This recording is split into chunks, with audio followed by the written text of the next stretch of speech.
Classics was a huge push. It's been kind of, well, it seems like forever now that we've been trying to get these deals in place. You know, we've got not only the sort of alcohol and sponsor issues that were everywhere in yesteryear, just trying to get these deals across the line in terms of tracking people down. I think one of the drivers now sells ice cream, one's a farmer, you know, one's a show jumper, some are pundits, which are nice and easy for us to track. Trying to clear the sponsors, trying to clear the teams. It's just been a long process, but we're finally there now. I think it's probably more than we ever thought that we'd be able to get, rather than just doing sort of a time trial experience. So that is kind of the big reveal. But at the same time, there are numerous additions to the 2013 component as well. Scenario mode, which is new this year. We've kind of shown for the first time, and mid-session save as well. So just being able to get more people to experience 100% race distance of Formula One might sound horrendous to some people, but if you're only dealing with, you know, a handful of laps at a time, you know, you'll really get much more mileage out of a whole Grand Prix in terms of tyre strategy, managing your fuel, the weather, the chance of the safety car coming out, all those type of things.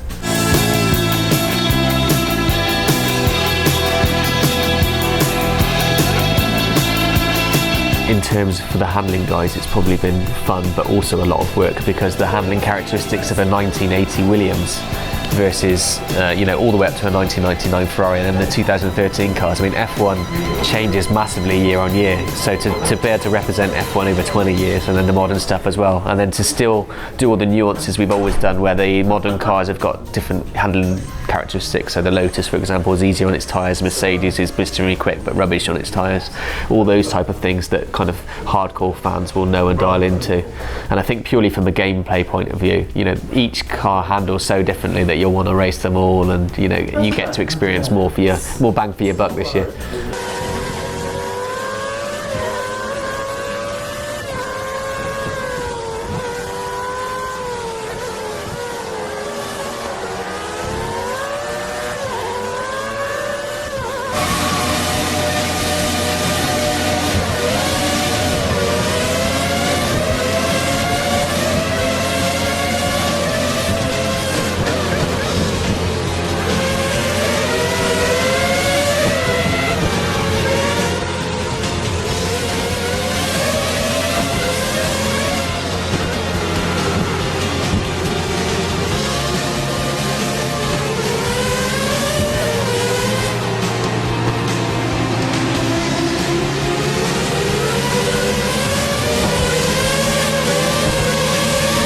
In terms of outright speed, everything comes to you a lot slower, but actually trying to control the wheel spin and the oversteer moments, which is moments that are obviously in the physics system code, but it's not something that you get to experience a lot with the 2013 cars, because the aerodynamic grip of the modern cars is so amazing.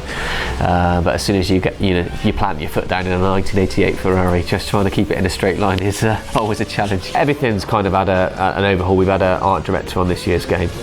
One of the teams sort of dipped out of the championship. That's freed up a little bit of memory, and been able to have someone come in with a bit more of a sort of critical eye, a bit of a fresh approach. So we spent that memory on improving the car textures and all the replays and the spectator cams. Everything looks that much better this year.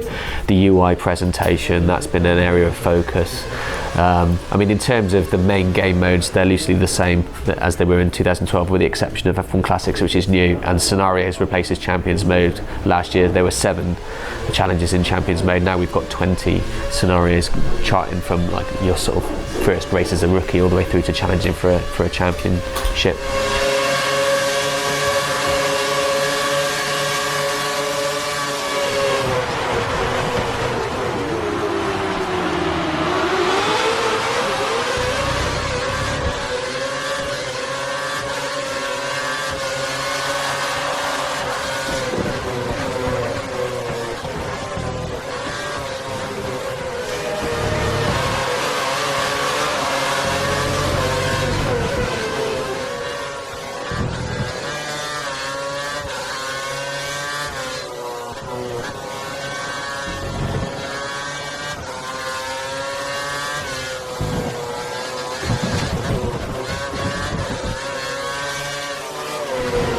from a company perspective, there's a lot of technical challenges in terms of moving on to next gen. That's one of the reasons why we're not doing Formula 1 on next gen this year. We really want it to be a significant step forward.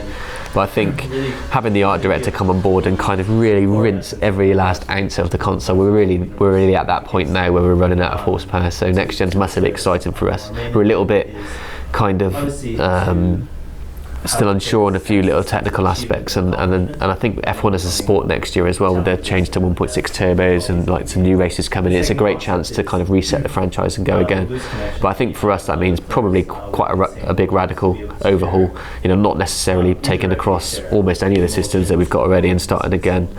And I think obviously graphically, frame rate, but also we're trying to move forward with some sort of more detailed technical partnerships with some Formula 1 teams to try and utilise some of their strengths and skill sets, some of the tools that they use to analyse telemetry, for example, or the way that they do race strategy real time. All of those things are quite fascinating to us, and obviously a lot of the teams now are spending a lot of money working on simulators and the physics side of things, which is that's a different level on again, but I certainly think that working better with them means that we're going to end up with an even more sort of hardcore simulation experience, if you like.